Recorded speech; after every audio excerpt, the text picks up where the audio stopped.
Hey everyone, and welcome to this episode of Spotlight North Carolina Cooperative Extension. I'm your host, Rebecca Benton.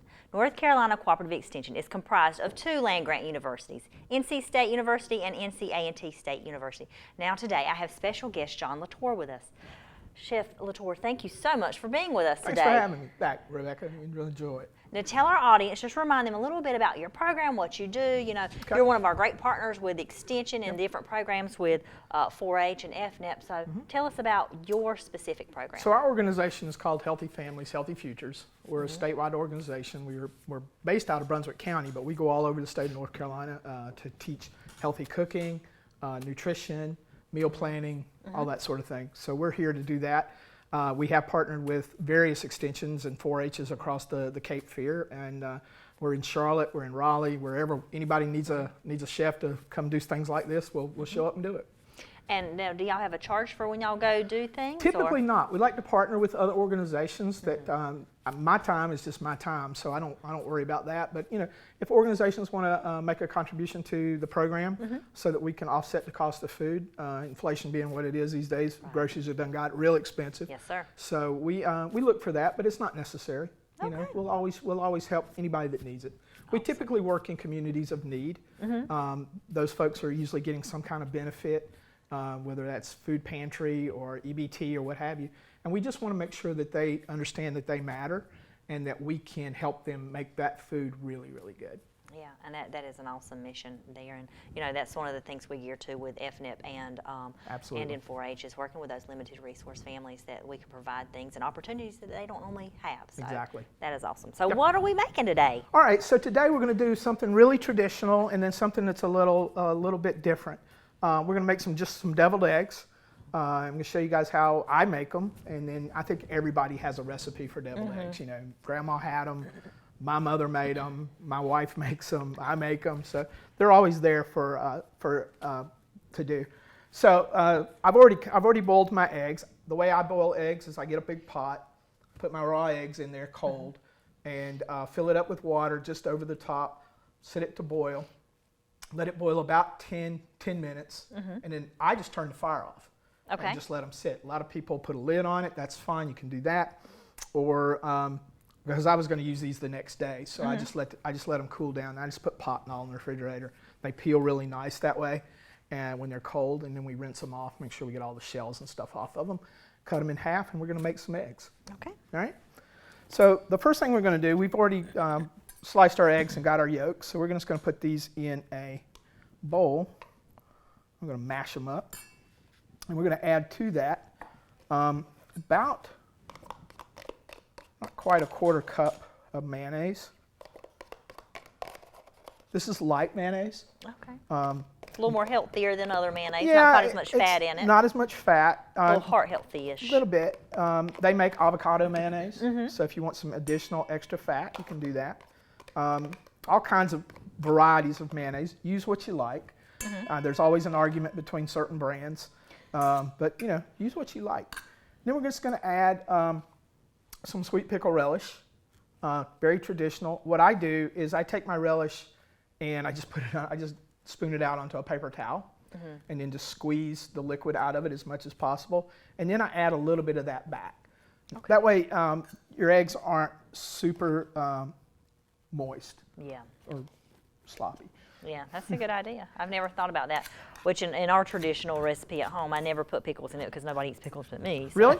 Yes. So the ones I've already made, these were with dill relish. Well, see, I like pickles. I'll eat eggs anyway, so it doesn't matter. There's I just try to portray to the family. Yeah, there's all kinds of recipes out there. I've seen people use butter in there as their fat. I'm gonna do another one in just a second. That's a little spicier. It's got a little spice, got a little heat to it, a little Cajun style. We're going to add a little bit of pepper, just a little bit. This is a good idea if you're trying to get your kids to cook. Have them make eggs. Simple, yes. Yeah. Let me grab that salt from you right there. Yep. Is that salt? Sorry. There you go, no problem. Just want a little pinch there. I don't use a lot of salt. You know that. You've heard me say that. But I like to put a little bit just to elevate the eggs, just a little bit. And then we're just going to mix that up till it's nice and combined. And then we're just going to spoon it. And I could get fancy. I was telling Rebecca, I could get fancy and pipe these into the eggs with a piping bag. Today I'm just going to spoon them. And there's nothing wrong with that. You use what you got, and that's what we teach Exactly. our participants a lot of time. If you don't have a piping bag, Right. you got a spoon, or we were talking earlier because sometimes I'll use like just a sandwich bag and I'll stick it in there and cut Ziploc the bag, end. cut the end off and go for it. Yep. Right. And that's our eggs. So I'm going to grab a spoon from you, and I'm just going to go ahead and spoon these into the couple of go. these in, and then we'll do another one real quick. Okay. We got time. Yeah, we're looking good. Yeah. All right, so you can just drop them in spoonful at a time. Okay. See, easy peasy. Yeah, and yours actually it looks nice. It doesn't look like. I slopped them in there. Yeah. The reason that's because they're not overly wet. Okay. That's the benefit. Because they you'll still get. look fluffy. Yeah, that's the benefit you get if you don't if you use relish, which I'm like you. I like the pickles. Yeah. If you don't, I've seen them where especially if you're not going to serve them that day, you want to try to keep that filling as dry as possible. You can Gotcha. always add a little bit of moisture to your eggs as you're making them. I'm going to do one more. Now, as we're talking about eggs, have you found the best way to make sure that they peel pretty? Like sometimes I can cook them and they look great, and then other times I cook them and you cannot have a decent peel on your egg at all. The thing that I have found that works the best for me, and now I'm sure somebody's going to look at this and go, well, I don't do it that way. When I let my eggs get cool, I don't necessarily put them in the ice bath right away. I just let them cool down, and then when you're putting them in the pot to cook them, don't crowd them. Okay. Don't crowd them up. I have a huge pot that I can cook a dozen at a time with, but if you don't, use a smaller pot, maybe do half a dozen or something like that. So just make sure it's like one layer. One layer, and then make sure you got plenty of water, and then just don't touch them, and that usually works pretty well. All right, so I'm going to put these over here on our plate. All right. We're going to finish them so all our camera folks can get some eggs today. You want to try one now, or you want to wait? I'm going to wait. Okay. Just so I don't have it all in my teeth for the show. That's fine. We don't mind. All right, so that's that one. Okay. All right, so I want to do one more Let real me hand quick. you the and you're other gonna hand me eggs. the other I sure eggs. will. Yeah. Okay. Thank you, Vanna. You're welcome. So we're going to put this is just some more eggs. This is a spicier version. So, I mean, eggs are what they are. But this Healthy protein. Healthy protein, Yeah. absolutely. And you got to kind of dance them up a little bit with some extra spice, extra flavor. So I just added about a teaspoon of spicy mustard. And to that, I'm going to add some. This goes on this egg, so I'll do that over there. I'm going to add a little garlic powder. Okay. And I like these for when you're doing, I call these day and night eggs. So these are our day eggs, Okay. and these are your night eggs. So like when you're having, a little cocktail or something like that. Okay. A little spicy with it. A little spicy, there you go. Little Cajun seasoning. I'm just adding maybe like a pinch. Maybe no more than a quarter teaspoon. Okay. No more than a quarter. Little onion powder, same. And you can adjust this to your taste. Make it as spicy as you want, or as Yeah, we're mild. gonna throw some Louisiana hot sauce in on top of it. Okay. They put Now that. this will be a treat for me because I've never had spicy deviled eggs. I was watching a show the other day that a chef was doing, and it was really cool because I didn't know that I don't know what the process is, and you may not, you probably do, but it's where they take the eggs and they salt bath them and they put them in the refrigerator for a week, and you can use them as a garnish. Yep. The egg yolk. Yep, That was pretty cool. yeah, that's a yeah. But they do use a that lot. on the deviled eggs. We do. I do ravioli that way. Okay. So I'll cure some eggs like that, salt cure some eggs, and then I'll put it in a ravioli. And then when you cook that, it'll soften it back up. Awesome. All right, so that's all we're going to do. We're going to mash this back up. I just had a little bit of these eggs still in there, so I didn't have to add any mayonnaise. I had a little bit of mayonnaise left. So we're going to put this in there.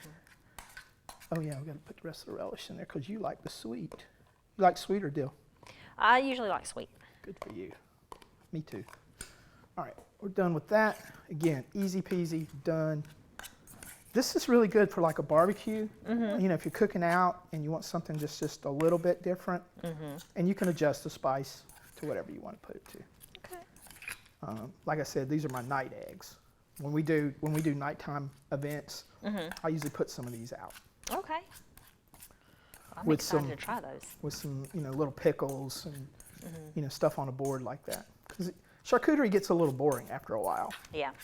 It's just meat and cheese. So let's throw something else up there. Mm-hmm. All right, that looks good. Let's try a spoon. Do you have a spoon? No, I got one right here. Okay. Sorry. That's okay. This will work just fine. So we're gonna get that all nice and mixed, and we're just gonna put that in there. And you could pipe these too. These will be really nice. This is real pretty pipe, by the way.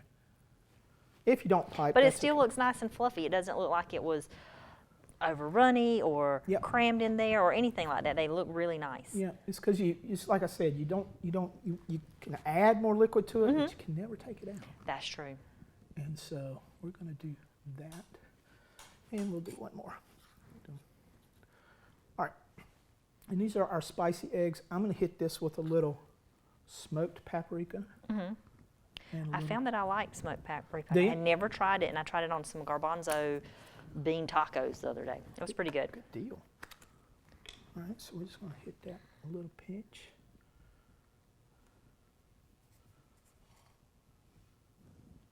Should hit the other ones too.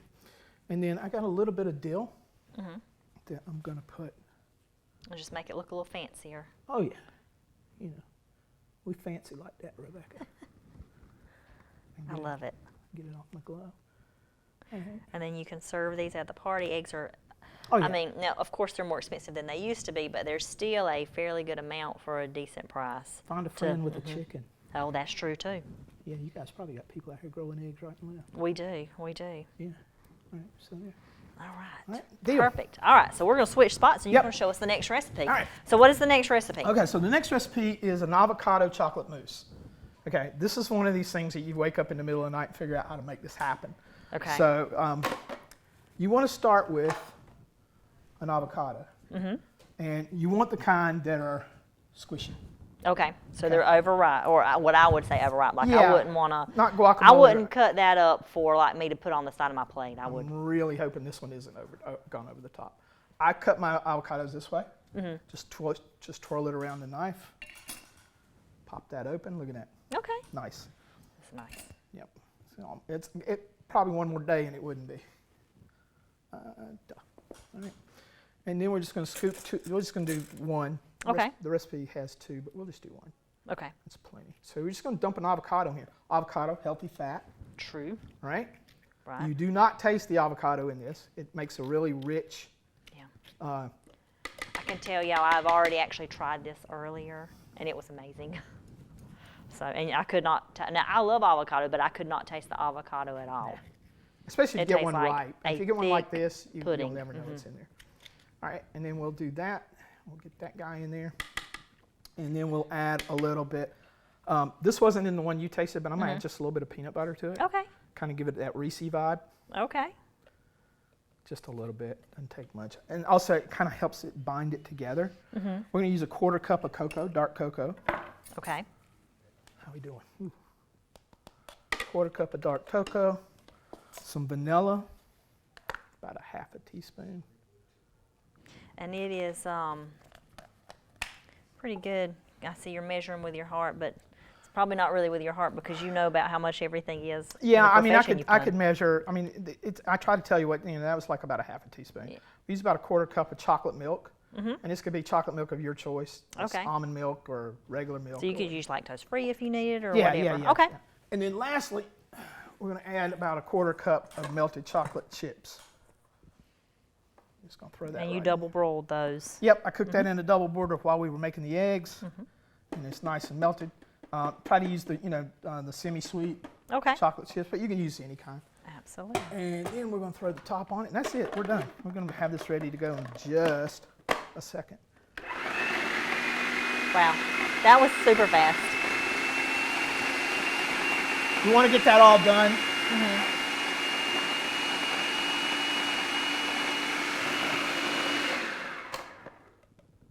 That looks pretty good. That looks good. All right, so So that was it it. was super fast, super Yep. easy. Yep. Now, Chef Latour, we have got just a few more seconds. Tell Yep. the audience if they're interested in getting up with you guys about doing some food preps and food demonstrations. Yeah, for- absolutely. My How can they do that? website is eathealthync.org, or you can get me at Chef John at eathealthync.org. And this is what I do, so if you want to partner up, let me know. And we'll go anywhere. We don't charge, except for, if you can help us out with the food. But even if that's a problem, we'll take care of you. All right. Well, all right.